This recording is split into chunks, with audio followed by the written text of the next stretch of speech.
संदीप चैनपुरा आपका भाई है, आपके साथ लड़ रहा है। मेरा 8 तारीख का कार्यक्रम है जयपुर के अंदर, पूरे प्रदेश में आपका क्षत्रिय एकता महापड़ाव। मेरी लगातार मीटिंगें जयपुर में चालू थी, 1 महीने से राजस्थान के गाँव घूम रहे हैं, लेकिन जब बात मेरे आई कि मेरे चूरू जिले की बेटी के साथ कुछ दरिंदों ने दरिंदगी की है, मैं सारे कार्यक्रम छोड़ के जयपुर से आपके बीच उपस्थित हुआ। और मैं आपको विश्वास दिलाना चाहता हूँ, यहाँ के जो एसपी होते हैं अनिल पारिसी देशमुख, वो अच्छे से मुझे जानते हैं, क्योंकि रतनगढ़ के मेरासर के अंदर राजपूत नाबालिग लड़की को भगाकर एक दरिंदा ले गया था। हमारी टीम और सर्व समाज के लोगों ने वहां 5 दिन तक धरना प्रदर्शन किया, और उसके बाद लड़की के दादाजी एक्सपायर हो गए थे और हमने डेड बॉडी रखवाई थी। और शाम को अनिल पारिसी देशमुख को मैंने मैसेज किया था, फोन किया था उनको कि कल 12 बजे तक का समय आपके पास है, और 12 बजे के बाद वो मंजर होगा रतनगढ़ की तरह पर पूरी दुनिया देखेगी। 11:30 बजे मैं धन्यवाद देना चाहूंगा एसपी साहब को। 11:30 बजे एसपी कार्यालय से फोन आता है, वहां पर भी स्थानीय नेता का दबाव था मेरे नौजवान साथियों, लेकिन ये आपकी जो ताकत है, आपकी ताकत में वो दम है, ये नेता आपके पैरों में झुकेंगे, ऐसी ताकत हमें बनाकर रखनी है। कोई नेता आपसे बड़ा नहीं, कोई नेता आपसे बड़ा नहीं। जब आपने मन के अंदर ठान लिया, दुनिया से बड़ी ताकत आपके पैरों में झुक कर आपको नमस्कार करेगी। 11:30 बजे चूरू एसपी कार्यालय से मेरे पास कॉल आया कि बच्ची को मुंबई से बरामद कर लिया गया है। क्या 6 दिन से प्रशासन कोई नींद में सो रहा था क्या? लेकिन कहीं न कहीं नेताओं का दबाव इन पुलिस वालों को काम नहीं करने देता। ये भी हमारे परिवार के घर परिवार से निकले हुए भाई है, लेकिन इनके ऊपर दबाव रहता है। और राजस्थान पिछले 4 साल के अंदर किस तरीके से एक तरफ सरकारें बात करती है, नारी सुरक्षा की बात की, नारी के सम्मान की बात की, नारी के हक की बात की, लेकिन एक तरफ इस तरीके से मासूम बच्चियों को किस तरीके से मारा जाता, और सरकार के नुमाइंदे चुपचाप बैठे रहते हैं। और एक जयपुर के अंदर 2 दिन पहले एक घटना होती है, उसमें तुरंत ऐलान कर देते हैं हम लगातार संघर्ष कर रहे हैं, और संघर्ष में कभी नहीं आएगी। हम बताना चाहते हैं सरकार को कि कोई भी बहन के अंदर नहीं रहे। और अभी हमारे मेरे सीनियर पदाधिकारी जितेंद्र सिंह जी कारेंगा अभी आपको बता रहे थे कि 2 दिन का समय, मैं तो चाहता हूँ कोई 2 दिन का समय नहीं, ये जनता दोबारा बार यहाँ थोड़ी बैठी रहेगी। चाहे 2 दिन का समय लगे, 5 दिन का समय लगे, अपने घर से कपड़े ले आओ और यही बैठ जाओ। ये प्रशासन ऊपर तक मैसेज जल्द से जल्द पहुंचाने का काम करेगा, और सरकार को माननी पड़ेगी। लेकिन वो जब मानेगी जब आप शांतिपूर्ण तरीके से डटे रहोगे। और आपको मुझे लगा कहीं भी मैं उग्र नेता के रूप में जानता हूँ, सामाजिक नेता, अगर कहीं भी ऐसा लगेगा आपका भाई संदीप चैनपुरा आपके साथ सबसे अग्रिम पंक्ति में खड़ा होकर ये रोड भी जाम कराएंगे। और जो नेता बैठे हैं वहां उन घरों से वो ईंटें निकालने का भी कार्य करेंगे। हमें किसी का डर नहीं लगता, खुली चेतावनी है। जल्द से जल्द हमारे जो कमेटी के सदस्य वो आ जाते हैं, उसके बाद जो भी निर्णय रहेगा, आपका भाई संदीप चैनपुरा आपके साथ है, पूरा करनी सेना परिवार आपके साथ है, किसी से डरने और घबराने की जरूरत नहीं है मेरे नौजवान साथी। भवानी सिंह जी खेड़ी हमारे बीच है, वो अपनी 2 बातें रखे। भवानी सिंह जी खेड़ी, शांति बनाए रखिए, बातचीत चल रही है, शांति से सब काम हो रहा है। बैठ जाओ एक बार, बैठो भी एक बार, है व्यवस्था मत करो, बैठ जाओ। देख रहा आंदोलन कर अभियान जगह में खाली होगी, वो सामान दिखा लग रहे हैं, तो यार जगह में कर सको, भी बाद में क्या आंदोलन कर सको, जगह में खाली है, फिर का आंदोलन कर सका।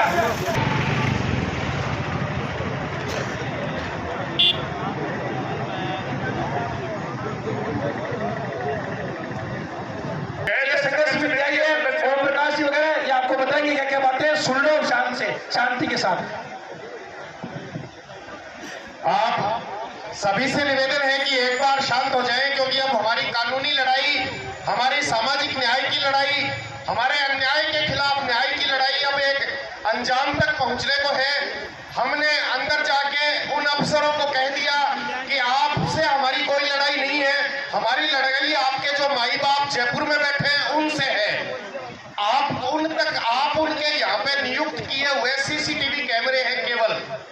आप सरकार के आंख नाक कान है, आप बाहर जाके भीड़ का आक्रोश देखिए, भीड़ के नारे सुनिए, भीड़ के अंदर क्या भावना है उसको सूंघिए और अपनी सरकार को बताइए कि ये जनता अधिकतम मुआवजे 50 लाख से से कम में, एक सरकारी नौकरी से कम में मांगने वाली नहीं है। उन अधिकारियों को जब ये बात बताई गई तो अधिकारी, क्योंकि आप सबने देखा था कि अभी थोड़ी देर पहले अधिकारी आए और हम सब ने आक्रोश के साथ उनको धक्के मार के वापस यहाँ से निकाल दिया। हमारी मांग केवल एक थी कि कलेक्टर और एसपी यहाँ पे आ जाए और कलेक्टर एसपी से हम बात करेंगे। इसके पीछे कारण यह था कि हम एसडीएम से कहेंगे, एसडीएम कलेक्टर को कहेगा, कलेक्टर आगे कहेगा। इससे तो अच्छा ही है कि सीधे कलेक्टर से बात की जाए।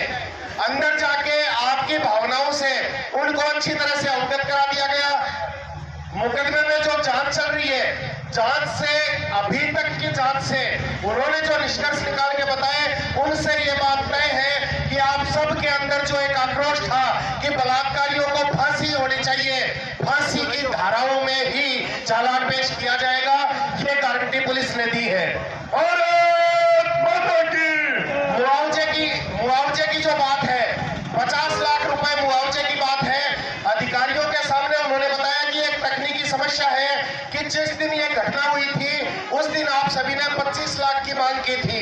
हमने उनको कहा कि उस दिन 250-300 लोग थे, 25 लाख की मांग की थी।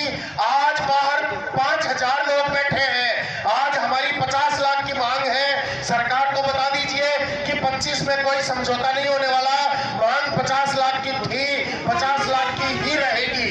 अब एसडीएम, एसपी, एडिशनल एसपी वो सारे के सारे कलेक्टर से बात हो चुकी, कलेक्टर सरकार से बात करेंगे और सरकार क्या कहती है ये आने वाले 15-20 मिनट में हमें पता चल जाएगा।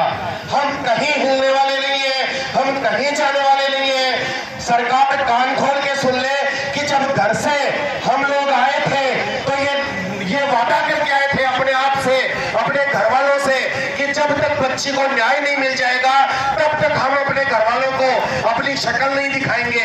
हम उस वादे पर कायम हैं। जब तक न्याय नहीं होगा तब तक हम यहाँ से जाने वाले नहीं हैं। सरकार क्या निर्णय लेती है अभी 15-20 मिनट में पता चल जाएगा। हम सब लोग जो अंदर गए थे सारे के सारे पढ़े लिखे लोग थे। सरकार ने जब अधिकारियों ने पूछा कि अगर सरकारी नौकरी की ये बच्ची उम्र में कम थी, इसके ऊपर कोई आश्रित नहीं था, मैंने कहा कौन कहता है आश्रित नहीं था? वो लड़की जिस दिन आई थी उस दिन कह के आई थी कि नानी के जायड़ दे, दही रोट तो खायड़ दे, मोटी काची हो यार दे। आज मैं जसरा सरावान जवाब कहता क्या चक्की छोरी है मोटी काची हो गई, आज मैं बिछोरी धोला कपड़ा लपेट की और बाकी गाँव में पाछी भेज दी। क्या जवाब दिया? सरकार ने जब राय मांगी तो हमने उनको एक बात बताई, हमने उनको कहा कि संविदा पर नौकरी के अलावा सरस डेयरी का बूथ हो सकता है, उचित मूल्य की दुकान हो सकती है। ऐसा कोई भी सरकार के पास सैकड़ों योजनाएं हैं सामाजिक न्याय और अधिकारिता विभाग में कि पीड़ित परिवार को आगामी अपने लालन पालन की व्यवस्था सरकार के माध्यम से हो सके। 15-20 मिनट में हमारे सामने निष्कर्ष आता है कि वो हमारी मांगों को किस किस मांग को मानते हैं, किस हद तक मानते हैं। आप क्या ना करें, अंदर भले ही 5 लोग गए थे लेकिन आंदोलन की दिशा 5000 लोग तय करेंगे, ये संघर्ष समिति आपसे वादा करती है। अब 5 आदमी आपस में भेजा की राय हो और फिर 5 आदमी आपने, एक आदमी तो आगे और 4 आदमी इसका बैठे और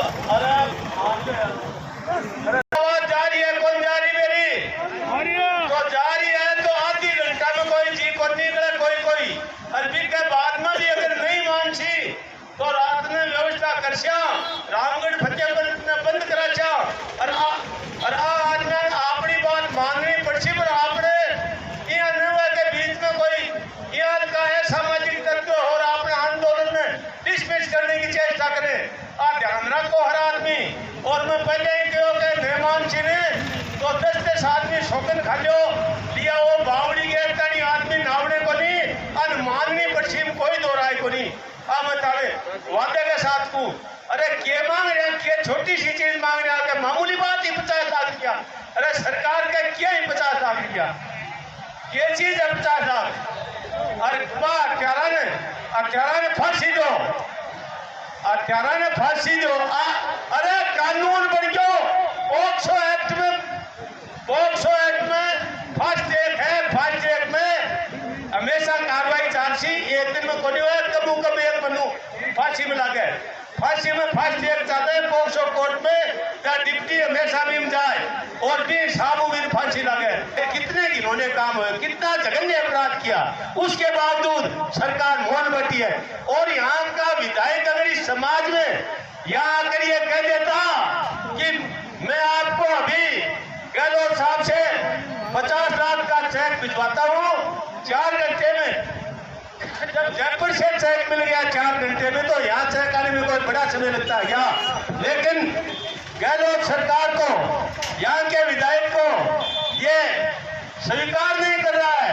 लेकिन इसको ये सोचना चाहिए कि इतनी बड़ी जनता का क्या होगा। अरे सोचो जरा आप। अरे तो ये यहाँ पर पूरे राजस्थान में पधारेड़ा पिता तुल्य बुजुर्गों, नौजवान साथियों, माता और बहनों, जको कांड ओढ़े भी को हमारे सामने बेरो है। बार बार में एक ही मुद्दा आ रहे 50 लाख रुपया को। मैं आदमी रिटायर हूँ और बच्ची का गाँव को हूँ, बाकी परिवार को हूँ। मेरे पास में एक प्लॉट और 4.5 बीघा जमीन है, वह बेच के 1 करोड़ रुपया दे सकता हूँ। सत्रह सरकार पूरा मिलके उन तीनों तरीकों को ला दो। अगर पैसे से किसी भाई को अपनी भाड़ मिलती है तो 1 करोड़ रुपया जो सरकार दे देगा। चंदा होगा कि सरकार को पैसे नहीं चाहिए, सरकार को पैसे नहीं चाहिए, चंदा नहीं चाहिए, तीनों मुजरिमों को फांसी चाहिए, फांसी चाहिए, तीनों मुजरिमों को फांसी चाहिए। चंदा का 1 रुपया नहीं चाहिए। उस लड़की के परिवार में 3 फौजी है, चंदा हमारे को 1 रुपया नहीं चाहिए। सरकार से नकद की मदद नहीं चाहिए। अगर इकट्ठे हुए हो तो उन तीनों को फांसी दिला के दो, नहीं तो अपने घर चले जाओ, कोई फायदा नहीं है। किसी अपनी माँ को 1 करोड़ रुपए दे दो, अगर वो अपने बच्चे को दे देती है तो बोलो। और कहा किसी को अगर चाहिए आज रोड पे उतरने की जरूरत है, रोड पे उतर जाओ। प्रशासन को टाइम दे दिया 10 दिन का, रोज रोज इतने आदमी के डेथ नहीं होंगे। अब रोड पे उतरने की जरूरत है। पैसे का मामला बिल्कुल नहीं आना चाहिए। मेरी हाथ जोड़ के सबसे विनती है, हाथ जोड़ के विनती है, तीनों दरिंदों को फांसी दो। तीनों दरिंदों को फांसी दो, तीनों दरिंदों को फांसी दो। भाइयों जय श्री राम। हमारी समय की सीमा समाप्त हो गई है। ऐसे नहीं देने वाले। एक बार सुनो, एक बार सुनो, एक बार सुनो। जो भी प्रतिनिधि मंडल था उनको 1 घंटे अंदर गए हुए हो गए, इतनी क्या बात कर रहे हो? अभी मेरी बात सुनो। अगर कोई नहीं लेता है तो ये बजरंग दल के कार्यकर्ता उस वक्त पे 5 मिनट बाद भेजेंगे। ये राष्ट्र चली का चैलेंज है। भारत माता की, भारत माता की। एक बार आप सभी से अनुरोध है कि हमारी लड़ाई जब अंतिम समय में अंतिम पड़ाव पे पहुंच चुकी है, हमारी लड़ाई अंतिम पड़ाव पर पहुंच चुकी है।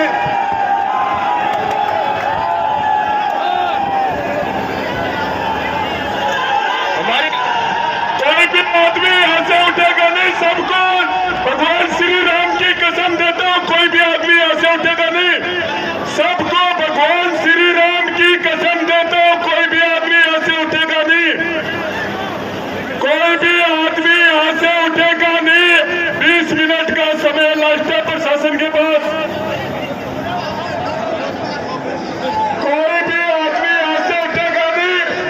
शांति प्रिय सारा काम होगा। 1 मिनट सुना मेरी बात। चाहते हैं हमारे नेता बाहर आके बताए हम लोगों को जो भी कंडीशन है होगी। अरे 10 मिनट रुक जाओ भाइयों, 10 मिनट रुक जाओ। 10 मिनट का टाइम दे दो इनको। मेरे बोलने पे 10 मिनट वापस आ जाइए आप लोग। 10 मिनट बैठ जाओ आप।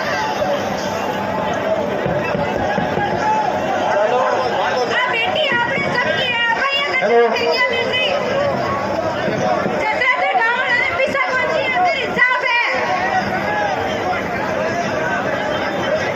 हेलो, सभी भाइयों से सुबह का पूरा